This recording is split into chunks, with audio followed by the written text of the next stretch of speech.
Iran और Israel की लड़ाई में इजराइल को तो अपना सहारा मिल गया, इजराइल को तो अपना दोस्त मिल गया, इजराइल को तो अपना साथ देने वाला दोस्त अमेरिका मिल गया है। और अमेरिका ने इस बात का सबूत भी दे दिया है कि हम पूरी तरह से इजराइल के साथ हैं। अमेरिका ने जब ईरान पर हमला किया, 3 जगह पर हमला किया, उसके बाद यह स्पष्ट हो चुका है कि इजराइल के साथ अमेरिका खड़ा है।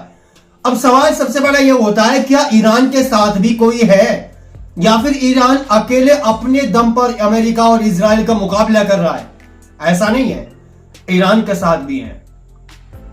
यमन की तरफ से यह साफ ऐलान कर दिया गया है कि हम ईरान के साथ खड़े हैं, हम इजराइल पर हमला करेंगे और हम पूरी तरह से ईरान का साथ देंगे।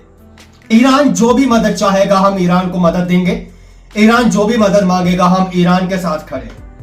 यमन भी ईरान के साथ खड़ा हो गया। उसके साथ साथ मैं आप लोगों को बताऊंगा, रूस ने भी यह ऐलान कर दिया है कि हम ईरान के साथ खड़े हैं, हम ईरान का साथ देंगे, हम अमेरिका और इजराइल का मुकाबला करेंगे, हम ईरान के साथ मिलकर अमेरिका और इजराइल से लड़ेंगे।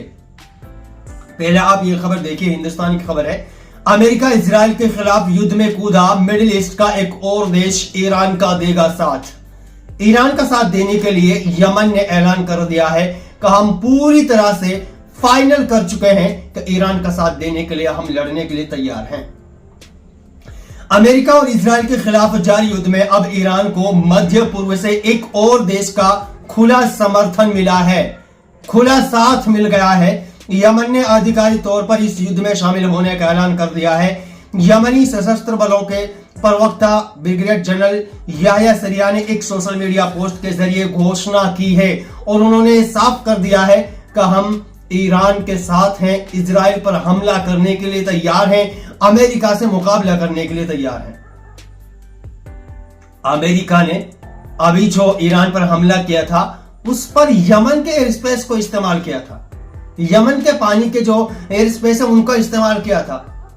यमन ने साफ ऐलान कर दिया कि हमारे जगह पर किसी का भी कोई इस्तेमाल नहीं किया जाएगा, किसी को भी अपने फ्लाइट, अपने मिसाइल और ड्रोन निकलने की परमिशन हमारी जगह से नहीं मिलेगी।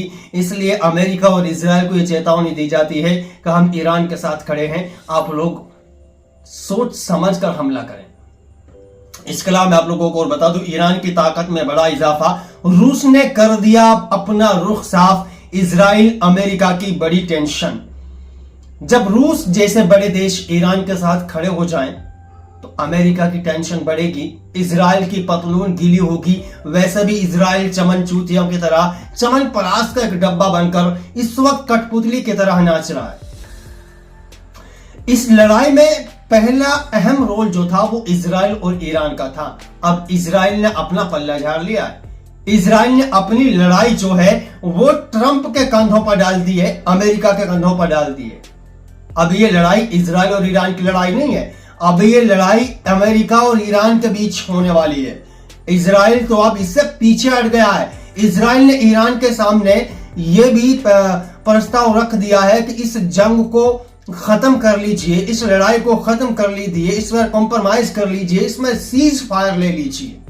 लेकिन ईरान ने साफ मना कर दिया कि ये हम बताएंगे लड़ाई कब खत्म करनी है, ये हम डिसाइड करेंगे लड़ाई कब खत्म करनी है या फिर नहीं करनी है, ये तुम डिसाइड नहीं करोगे।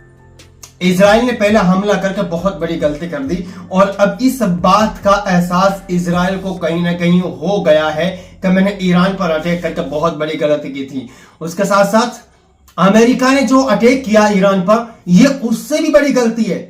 पहला तो इजराइल ने अमेरिका पर अटैक करके गलती की थी, अब इजराइल पछता रहा है। उसके बाद इजराइल के बहकावे में आकर अमेरिका ने भी अटैक किया था और अमेरिका भी एक बड़ी गलती कर चुका है, क्योंकि अमेरिका को कोई भी इस चीज की परमिशन नहीं थी कि वो ईरान पर हमला करे। अमेरिका की जो जनता है वो राष्ट्रपति डोनाल्ड ट्रंप के खिलाफ हो चुकी है। जो उसके संसद में बैठने वाली जितनी भी पार्टियां हैं वो सारी पार्टियां डोनाल्ड ट्रंप के खिलाफ हो चुकी हैं। अमेरिका में ये नारेबाजी हो रही है, डोनाल्ड ट्रंप के खिलाफ नारेबाजी हो रही है कि अमेरिका ने ईरान के ऊपर हमला क्यों किया, डोनाल्ड ट्रंप ने ईरान पर हमला क्यों किया, इजराइल का साथ क्यों दिया। इस चीज को लेकर अमेरिका में डोनाल्ड ट्रंप की थू थू हो रही है। और अब अंतरराष्ट्रीय लेवल पर अमेरिका की उससे भी बड़ी बेइज्जती हो चुकी है। इजराइल का साथ दिया, स्पष्टली एक देश का साथ देना, दूसरे देश पर अटैक करना, यह कहीं ना कहीं अमेरिका की सबसे बड़ी जलालत और सबसे बड़ी बेइज्जती है। बाकी आज की रात हो सकता है इजराइल के ऊपर ईरान भी हमला करे, यमन की तरफ से भी हमला देखने को मिल सकता है, और हो सकता है आज अमेरिका के ऊपर भी हमला किया जा सकता है। साफ है, कुछ भी हो सकता है।